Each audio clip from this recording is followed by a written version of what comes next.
period. Prior to being elected Secretary General of the African Continental Free Trade Area, he served as Chief Director, Africa Economic Relations at the Department of Trade and Industry of South Africa. In his role, he was the South Africa's chief trade negotiator in the AfCFTA and tripartite FTA negotiations. During his tenure as a chief negotiator, South Africa ratified both the African Free Trade Agreement and the tripartite FTA agreements, providing new exports in vast growing and dynamic markets of East and West Africa. A remarkable feat indeed. Mr. Nene also has represented South Africa and the World Trade Organization and was elected by over 130 governments to the position of the chairman of the Committee of the International Trade in Financial Services, a committee comprising trade negotiations, financial regulations, and financial policymakers from over 160 countries. His lecture today will be focusing on how AfCFTA can promote Africa's industrializations, and obviously in the era we are going through, the era of digital transformation.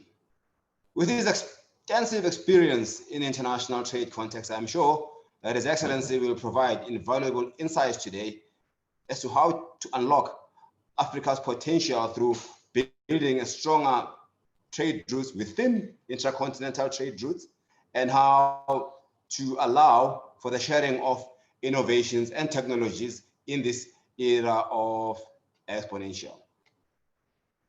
Your Excellency, Ambassador, Secretary General, the University of the Witwatersrand, through its School of Governance, under the aegis of the Acting Director, Professor Soko, welcome, and we thank you for sharing your expertise with not only just the school, but I understand the broader African society.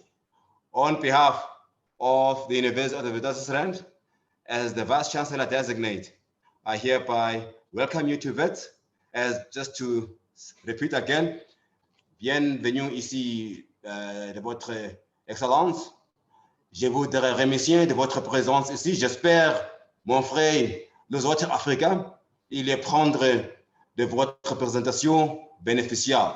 You'll find your presentation very beneficial. I thought I would at least reach out to my colleagues from Burkina Faso, and I'm sure that they will forgive my broken French, but I'll hand over to Professor Soko to take over. Thank you very much. Merci beaucoup. Nyabonga inkosi.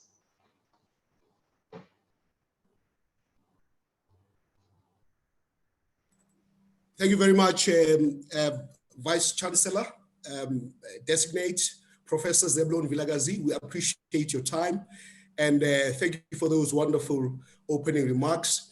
I would like to also welcome His Excellency Wamgele Mene, who is the Secretary General of the African Continental Free Trade Area, who's going to talk to us this afternoon on the topic, the role of the AfCFTA in promoting Africa's industrialization and digital transformation. So the format that will follow, we will ask him to give us an overview of where the process is with respect to this continent-wide trade agreement, and then we'll then open for questions and comments. Over to you, Say. Thank you very much, Professor Soko, for the introduction, and I want to thank the Vice Chancellor for the warm welcome. I was thinking last night about what is it that is foremost challenging to Africa's industrial development, to Africa's digital strategy as we stand today. And we can talk a little bit about that during the course of our conversation. As you know, Prof, we were directed by heads of states to start trading under a new regime, new preferences of the African Continental Free Trade Area from the 1st of July 2020. But of course, COVID-19 slowed us down quite significantly. I think everybody knows that on the African continent, right up until August, out of 55 countries, 42 were either in a full or a partial lockdown. And so we had to take account of that. It was not possible to say with any degree of credibility that we were trading under the AfCFTA under those circumstances. And so we shall now start trading under the AfCFTA as directed by heads of states from the 1st of January 2021. At the moment, there are 28 countries that have deposited their instruments of ratification. Yesterday, or last week rather, Angola deposited their instrument of ratification. So Angola is now the 29th country to ratify and deposit its instrument. There are other countries, 2 other countries who have also ratified the agreement, but have not yet deposited the instrument. So this is a remarkable achievement. This is the fastest instrument in the African Union to be ratified, to enter into force in a little over a year since the establishment of the African Union. It is also remarkable that out of 55 countries, 54 countries have signed the agreement. And so we have a critical mass of African countries that have demonstrated the political will for market integration on the African continent, for regional integration, for industrial development on the African continent. And we have, as I've just noted, 29 countries that have deposited the instruments of ratification, so that have expressed a legal commitment to be bound by the rights and obligations that the agreement establishes. So I think we are on an unprecedented territory on the African continent. The political will is there. Even with COVID-19, our heads of states are now even more determined that we implement this agreement in a way that, that will increase intra-Africa trade and reduce barriers to trade. Now, we all remember that in 2015 at the AU summit in Johannesburg, that is where this agreement was actually, the decision was taken that that as Africans, we need to have an instrument that will help us to overcome the smallness of national economies, that will help us to enhance our economies of scale, that will place Africa on a trajectory for higher value-added production, that will ensure that Africa is on a path in future for productive capacity, manufacturing capacity, industrial development on a massive scale, so that we fight poverty on the continent, we create jobs on the continent, we establish our own regional value chains on the African continent. And so a very, very important pillar of our work is precisely that Africa's industrial development, whether we are talking about manufacturing capacity or whether we are talking about digital industrial development and the linkages between industrial development, manufacturing, and of course, digital trade. We know also that from the Boosting Intra-Africa Action Plan, Boosting Intra-Africa Trade Action Plan, which was adopted in 2011, in that document, we all lament the low levels of intra-Africa trade between 15 and 18%, and the fact that we are overly reliant on the export of primary commodities to Europe primarily, and some other new markets of late. and that this over-reliance is obviously not good for Africa's economic development. It is not good for Africa's industrial development, and certainly it keeps Africa trapped in this colonial model of of our economic trajectory. We remain trapped in a colonial economic model, and so we've got to, which we have sustained ourselves over many decades by not sufficiently transforming Africa's economy, by not sufficiently taking active steps to move Africa away from over-reliance on primary commodities and the exports of primary commodities. And COVID-19 has actually demonstrated what happens when we are overly reliant on the export of these primary commodities that I refer to. When the global commodities markets, primary commodities markets is subdued, Africa suffers significantly. And so we've got to correct this anomaly, and we've got to fundamentally restructure Africa's economy, and we've got to fundamentally diversify Africa's economy. Again, COVID-19 has demonstrated what happens when we are overly reliant on a single supply chain, a single supply route of trade. And so we have to reconfigure Africa's supply chain. We have to reconfigure and relook at how do we establish value chains, industrial development on the continent in a way that we are more self-sufficient as a continent. And that means that we've got to look at establishing regional value chains across the African continent. We have to be innovative because not all countries are at the same levels of productive capacity, of manufacturing depth, of industrial development. So we've got to find ways of including even countries that today may not have productive capacity, may not have the depth of industrial development, but we have to look at 20 to 30 years' time. Where is Africa's industrial development capacity going? Where is Africa's productive capacity going to be 20 to 30 years' time? And this document that I refer to, Boosting Intra-Africa Trade Action Plan, takes us in that direction.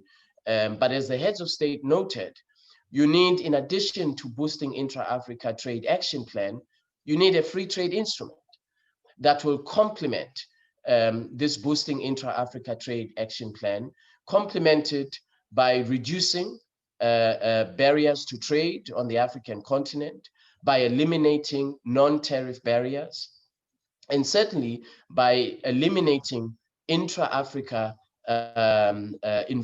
barriers to intra-Africa investment. So I think these are all very, very critical pillars of our work, which have been, now that the agreement has entered into force, they have been codified.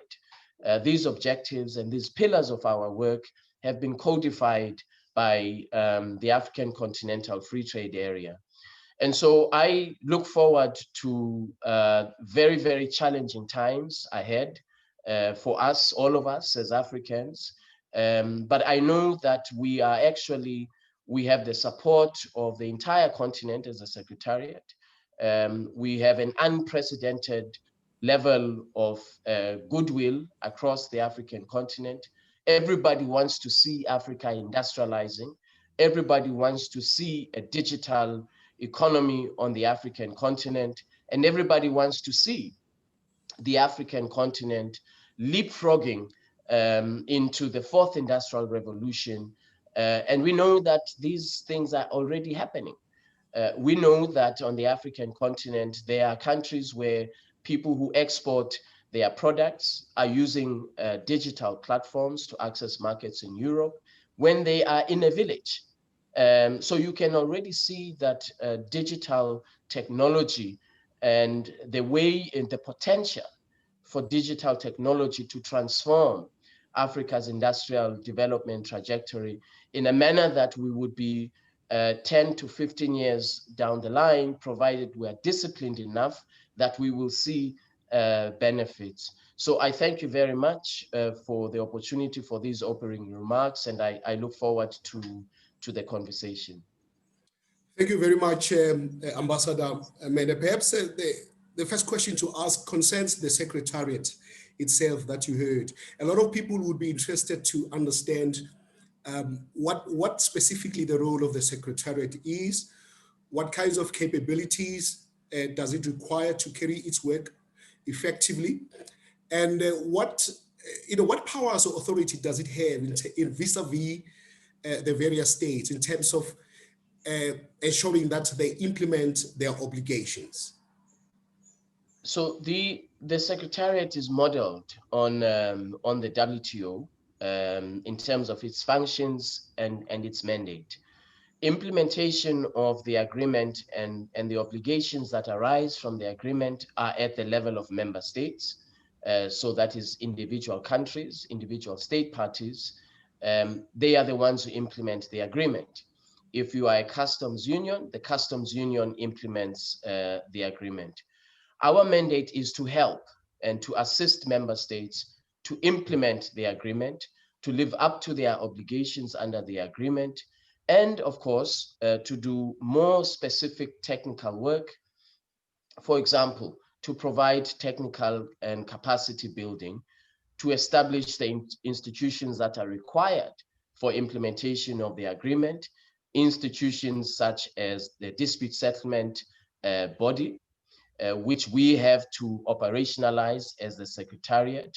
We have to implement, to assist state parties to implement their trade remedies obligations, their sanitary and phytosanitary obligations. We have to set up the mechanisms for eliminating non-tariff barriers that are a constraint to growth, intra-Africa trade on the African continent. And so really, we have a role that is very much similar to the WTO, but of course, we have unique challenges on the African continent.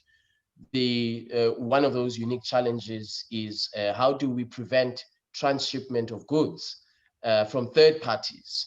How do we make sure that we don't have factories on the continent that import a shirt, put a button on it, and say made on the African continent?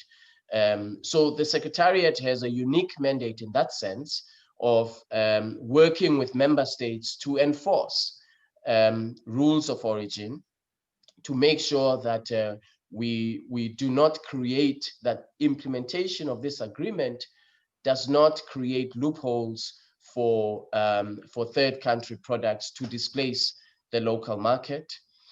We also have a responsibility as a Secretariat to make sure that trade remedies that correct market imbalances, that there is capacity to enforce anti-dumping measures, that there is capacity to enforce countervailing measures, subsidies, products that are subsidized. So all of these things, this is the role of the Secretariat. And of course, most importantly, is institution building. As I mentioned earlier, we want to build a Secretariat that is world-class, that has the brightest and the best Africans, that attracts young graduates, so that instead of going to the WTO to work in Geneva, that they work on the African continent to help us and to make a contribution to advancing Africa's economic objectives. Right now, you indicated, Ambassador, that 28 countries, 29, including Angola, have ratified the agreement. Could you explain why, there's been a sort of this delay on the part of those remaining countries? And another issue related to that concerns the negotiations over tariff offers themselves, which will include countries that have not ratified the agreement, such as Nigeria. Shouldn't the negotiations be only confined to those countries that have deposited their instruments of ratification? Well, the let me start with the last part of your question. There are two parallel negotiations that are happening concurrently. There are negotiations that are for what we call market access, in other words, liberalization of a country's trade. That requires all African Union member states to be involved in that negotiation, because we are establishing the level of ambition. We are establishing in that market access negotiation, we are establishing the degree of liberalization of the African continent, whether it's trade in goods, trade in services, and so on. And so by design, that negotiation has to involve everybody. However, we then have what we call state parties to the agreement, which you correctly said is now 29 countries. And state parties are the countries that have said, fine, there is this level of ambition for market liberalization. We accept it politically and legally. We are now going to implement these obligations. But because we have ratified, these rights and obligations are only in relation to one another as state parties. And so a country that has not ratified will not have access to a country's market that is liberalized that has ratified. That is where the legal distinction will be. It is going to be in terms of market access. The preferences that we will agree to extend to one another will only be available amongst the state parties, amongst those countries who have accepted the rights and obligations of the agreement. In other words, who have ratified it. This is a normal practice, entirely consistent with the Vienna Convention on the Law of Treaties, and it is the practice all over the world.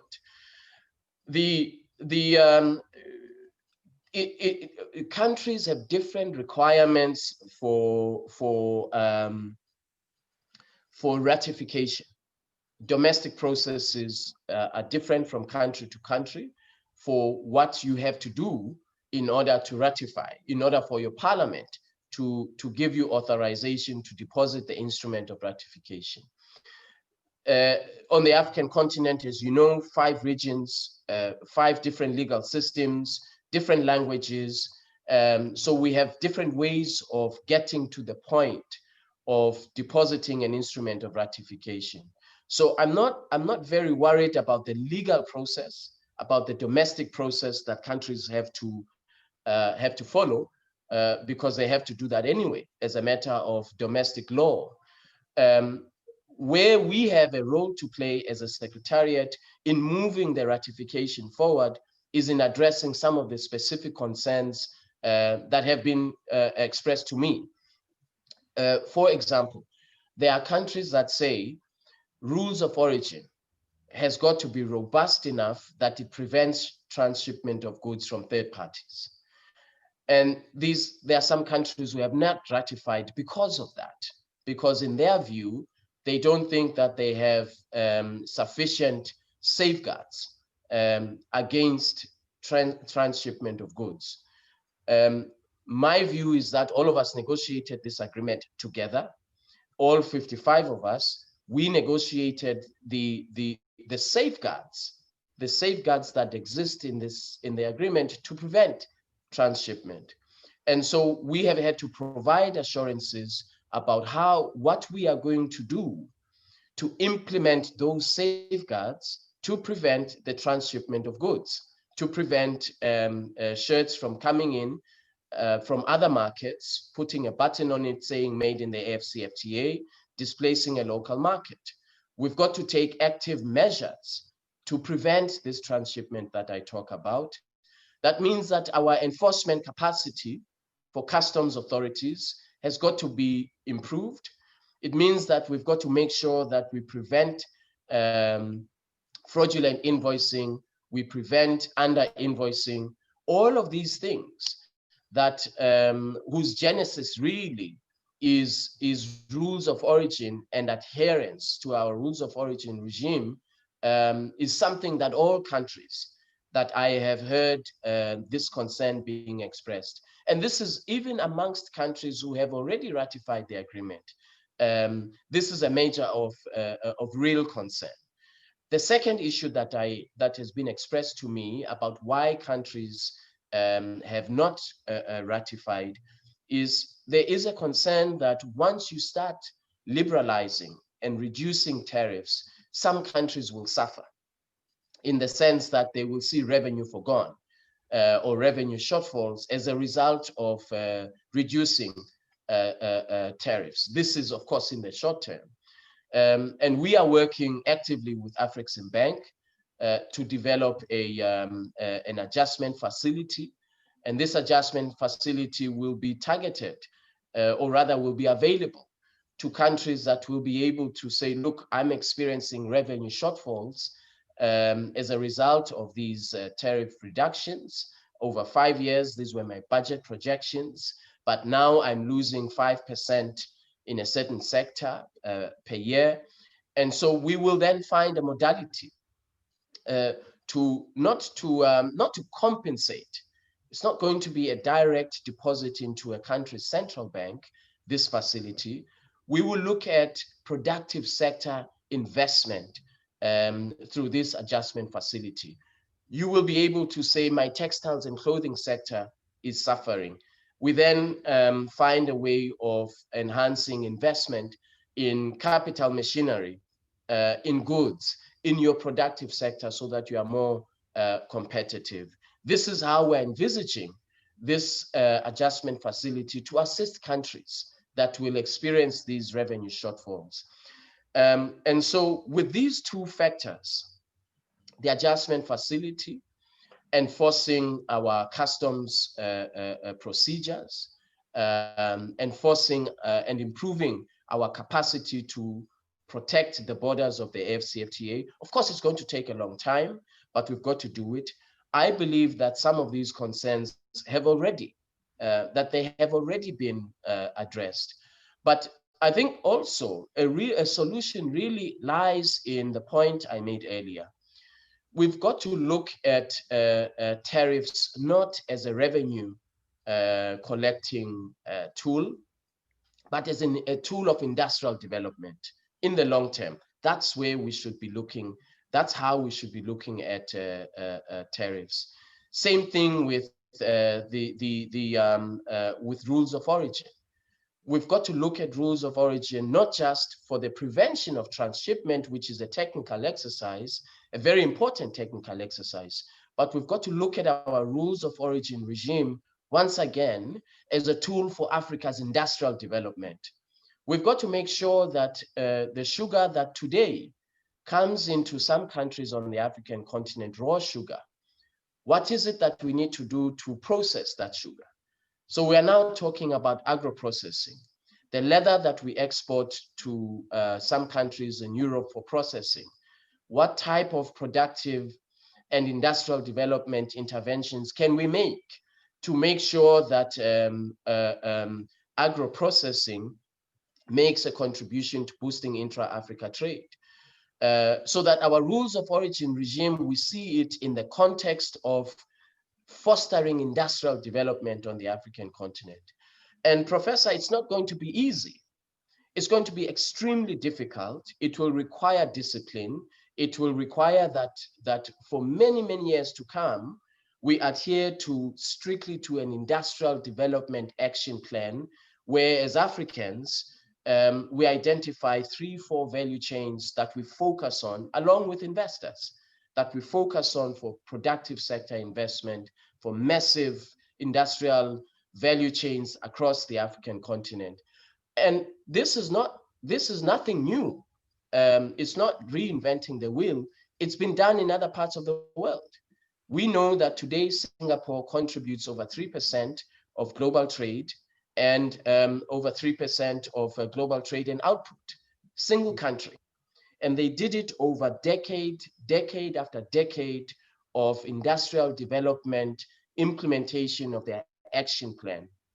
It is not, you don't take a pill, you swallow it, the next day you industrialize.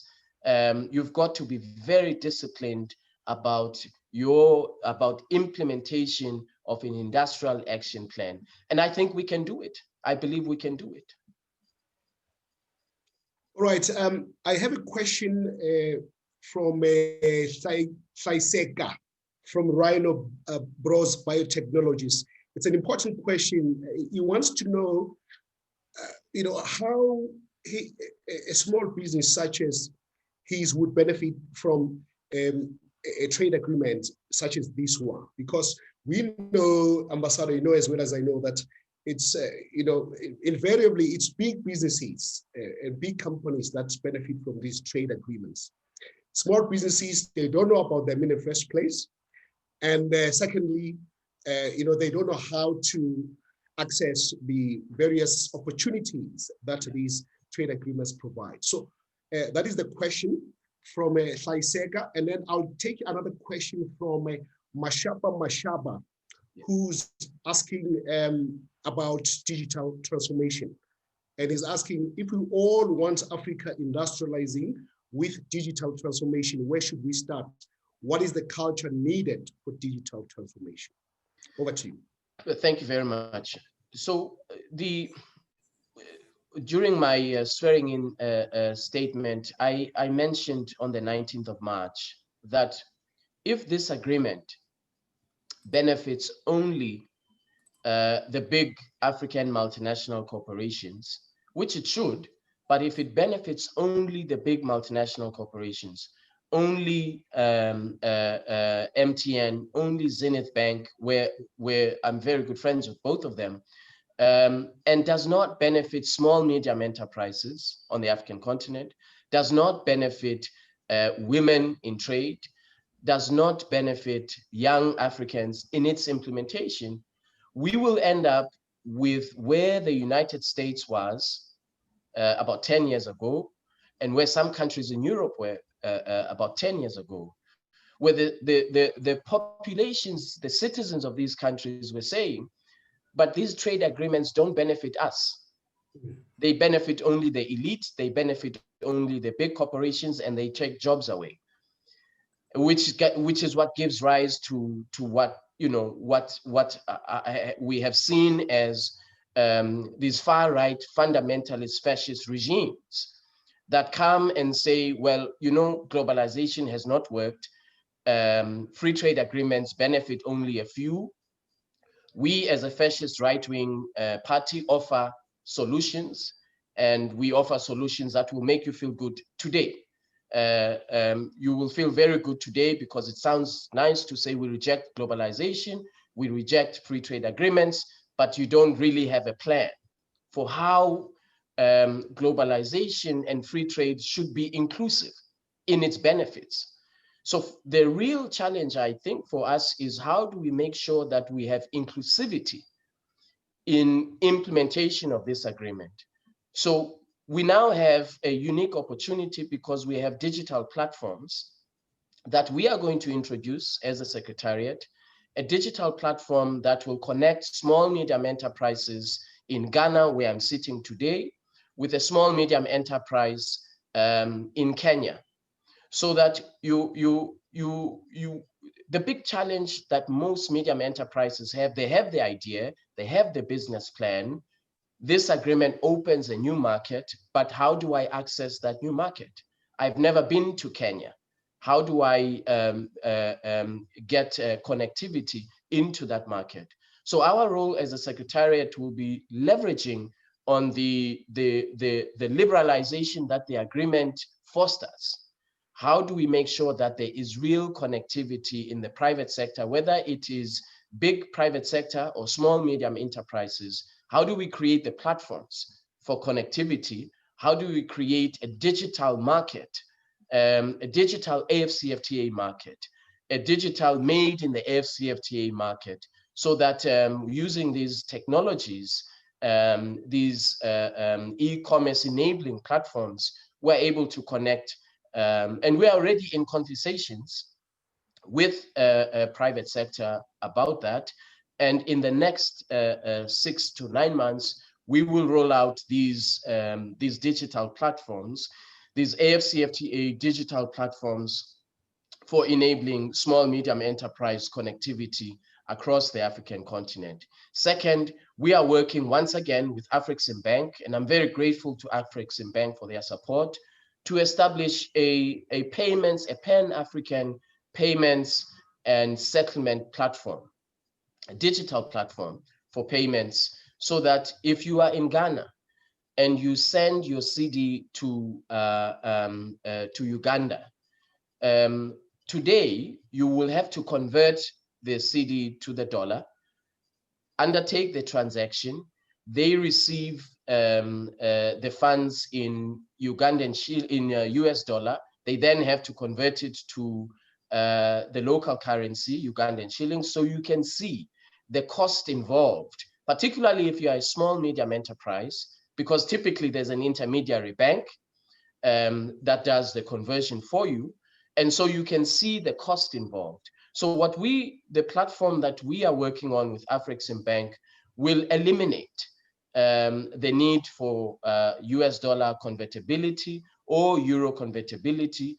You will now be able, when the platform, of course, is operational, you will be able to send local currency through the platform for your transaction, for your AfCFTA supporting transaction, to the receiving party in their local currency. And AfCFTA is providing the liquidity and the backstop that will be required for the settlements to be done. And we want this to be continental. So you can already see how digital platforms and digital trade can reduce the cost of doing business on the African continent, can ensure that there is connectivity on the African continent, can ensure that there is affordability of transactions on the African continent. Yes, I take the point that it's something that should have been done a long time ago, but you will forgive me, I've only been Secretary General for a few months. I was not there before, but we've got to move very, very quickly on all of these digital enabling platforms for inclusivity, for efficiency, as I say, and for affordability of transactions and affordability of trade on the African continent. Last, I would say that when you look at customs procedures, they are cumbersome. Our goods sit on the border for 20, 30 days. We have a mountain of paperwork that has to be administered. So once again, here there's an opportunity for digital trade, digital customs procedures, so that if you do something as technical as issuing a certificate of origin to prove that a product has been manufactured in an AfCFTA country, that you can have a digital platform for that, that a customs authority in country A can switch on to this platform and the verification is done. The verification of the customs procedures is done. The verification of the certificate of origin is done digitally in a secure way using blockchain technology, so that you don't wait 14, 15 days for that verification to be done. Because in the 14, 15 days, you are adding to the cost of doing business on the African continent.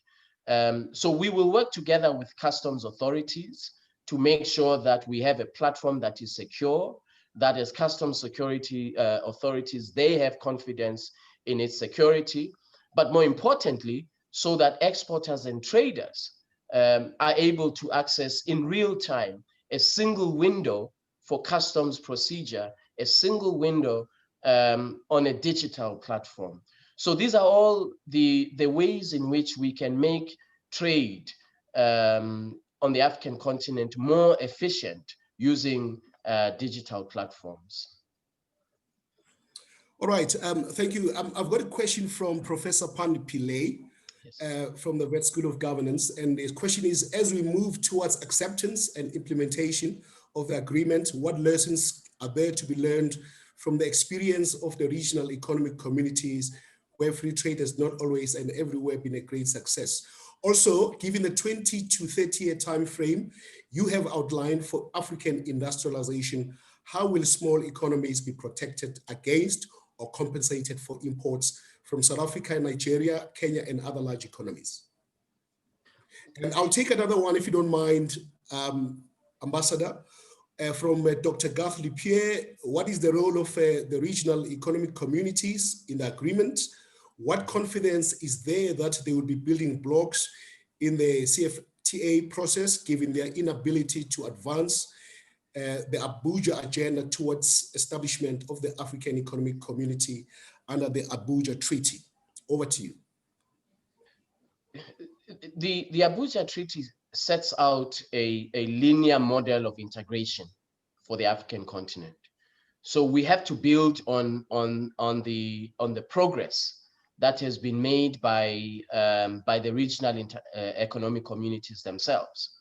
But it does foresee that ultimately the next step of integration for the African continent is a customs union. Until, of course, we become a single market and a single monetary community. But the next step is that of a customs union. And so the functions of the Secretariat today, the functions of the regional economic communities today, at some point, they will have to be consistent with the Abuja Treaty. So in other words, at some point when Africa becomes a customs union, we will have to reconfigure the role of this Secretariat. We will have to reconfigure the role of the regional economic community to be consistent with the Abuja Treaty. So I think for me, that, at least for me, it's a matter of law and matter of our own law that we have adopted. There are differentials in successes across regional economic communities. I think all of us know that. And the reasons vary depending on which regional economic community you are looking at. But what I would say is that what has been missing, what is the missing link across regional economic communities is a dispute settlement mechanism for resolving issues relating to border closures, anti-dumping. We have not had a formal, across the REX, we have not had a formal dispute settlement mechanism that is functional, that can resolve or at least attempt to resolve some of the trade, investment, and commercial disputes that arise inevitably. That will arise in a free trade agreement, that will arise in a regional economic community.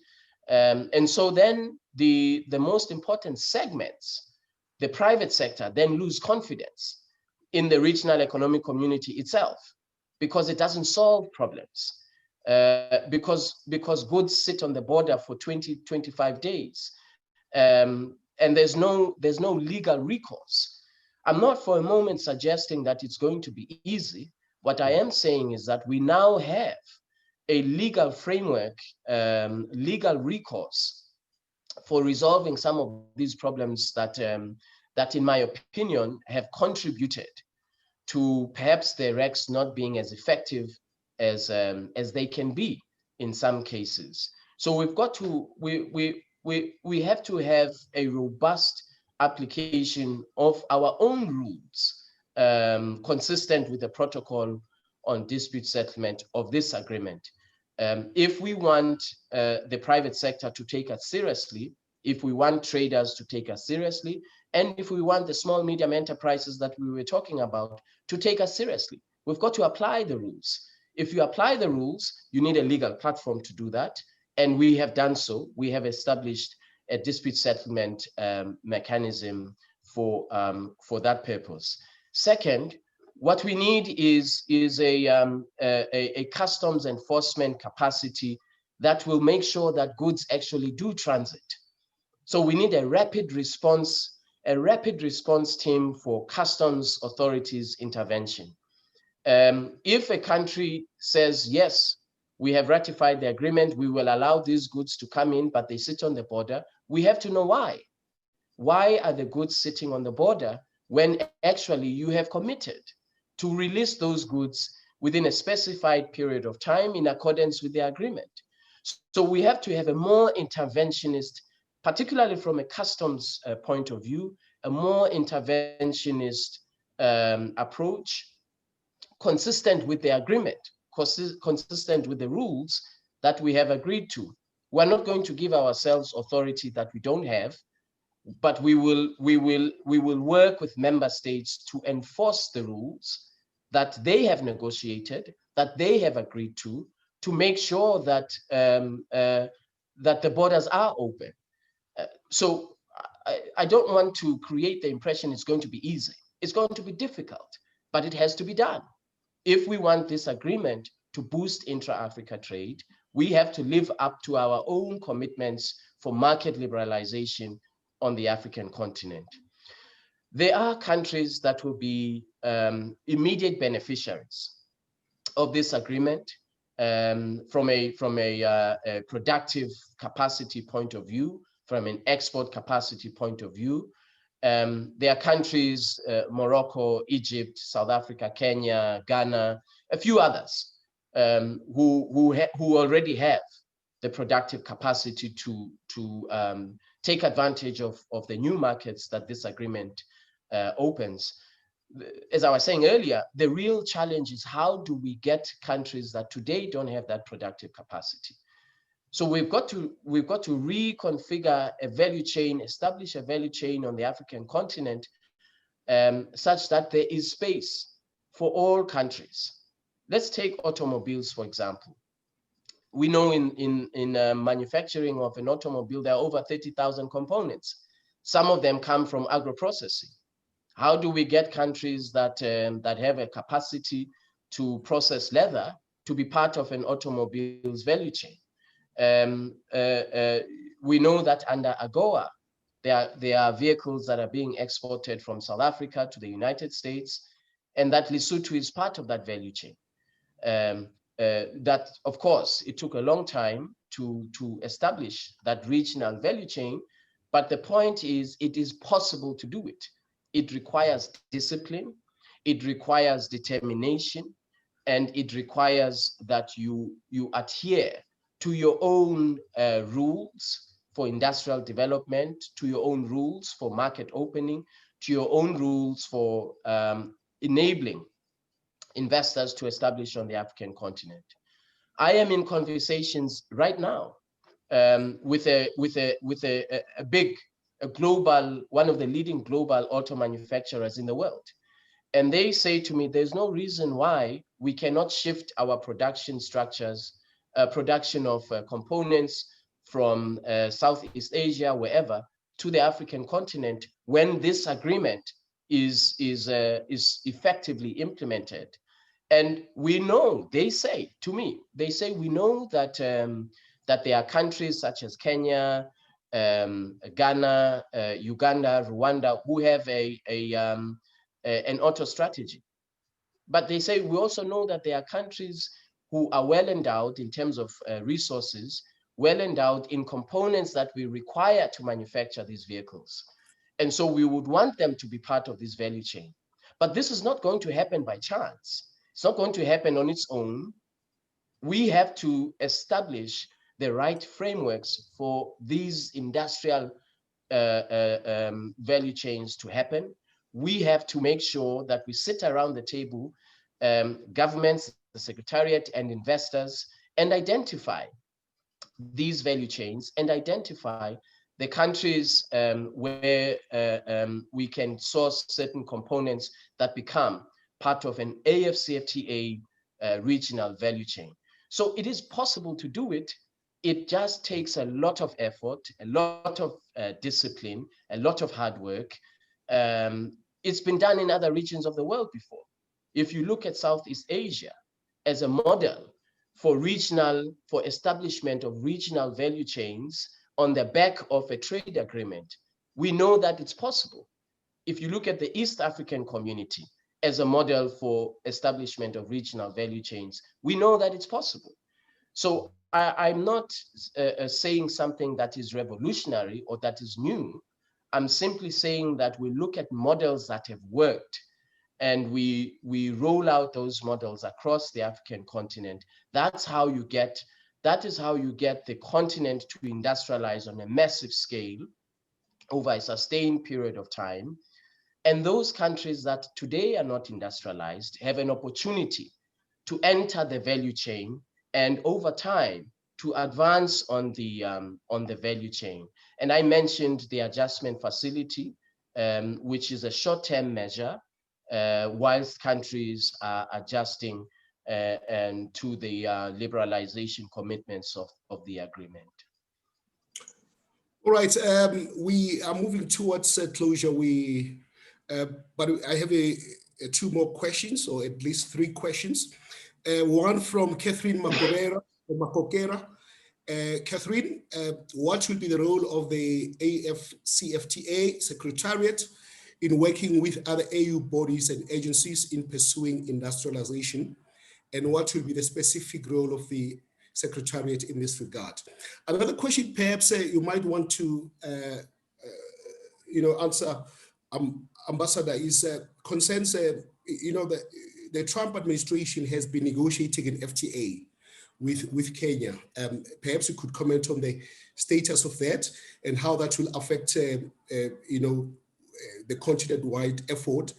And with the rise of the Democratic Party in the US, the Democratic Party has previously expressed a preference for mega regional agreements. And if that comes, it's put on the table, is it something that we could consider negotiating, an FTA, continent-wide FTA with the US?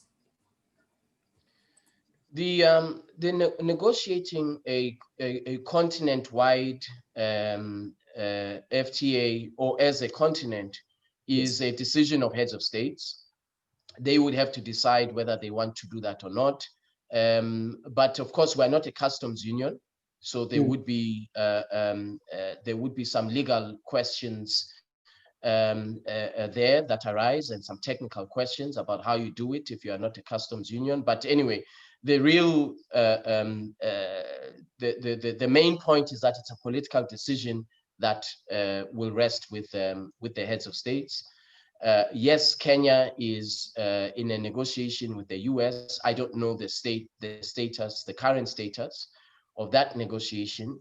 However, I would say that the agreement does make provision for a country, a state party in the AfCFTA to negotiate with a third party, provided you give the AfCFTA state party the same or better preferences. So from a legal standpoint, Kenya is not wrong. Kenya is well within the rules of the agreement by exercising their sovereignty to negotiate with the United States. What the heads of states did note in their previous summit on this matter is that whilst countries have a right to negotiate with whomsoever they wish, but with due regard to the objective of market integration on the African continent, is something that they underscored its importance, that we need the space to conclude our market integration objective and consolidate the AfCFTA in the short time that we have before before the expiry of AGOA.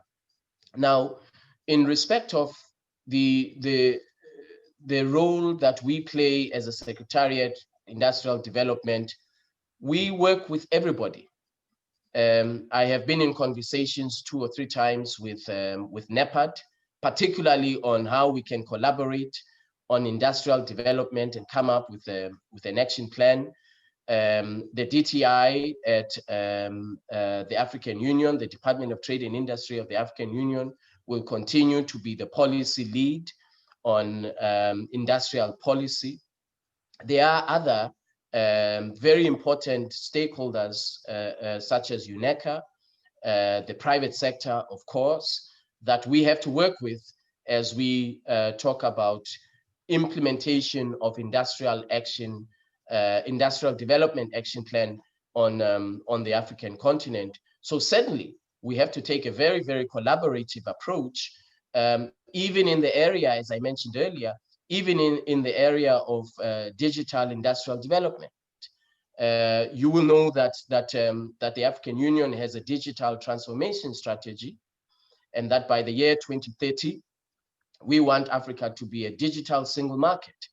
That means that as the AfCFTA, we have to implement that strategy from a trade perspective, from an e-commerce perspective, and so we have to approach this as a collaborative effort.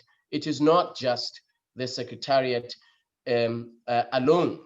In Article 3 of the Secretariat of the agreement establishing the AfCFTA, we are required to establish these value chains, but not alone, with all of these partners that I've mentioned. Ambassador, thank you so much for, I'm looking at the time, it's 1:30. So we are concluding at this point. I'd like to thank you immensely for taking time off a very busy schedule to share insights with us about the African Continental Free Trade Area. It's been an extremely informative, enriching, and empowering presentation. So we'd like to thank you. There's so many other questions that remain, and I think we are going to need a follow-up meeting. I can see, I'm looking at the Q&A, so many questions that people have asked, and this is a very good sign that there's a great deal of interest in these processes. So thank you so much for your time and for your contribution on behalf of Wits School of Governance. And I would also like to thank Vice Chancellor Designate Professor Zeblon Vilakazi for giving the welcome remarks at the beginning, and also for staying on. I thought you're going to leave immediately, so I'm really, really impressed, Professor Vilakazi, for staying on, and it just shows how much importance you attach to this event. And I also want to thank— I was captured, Chair. I couldn't leave the conversation. Thank you, Ambassador. Thank you.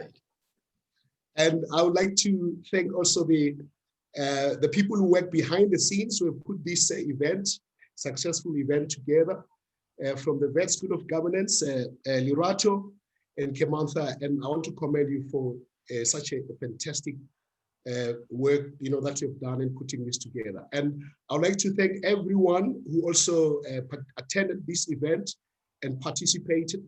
We'll try and organize a follow-up event. There are many other questions that still have yet to be answered, and we will speak to the ambassador to enable us to organize another event. Thank you, everyone, for your participation. That's how we come to the conclusion of this lecture. And good afternoon. Thank you very much, and good afternoon to you. Thank you for having me. Thank you. Wonderful. Thank you very much once again. All the best. Thank you.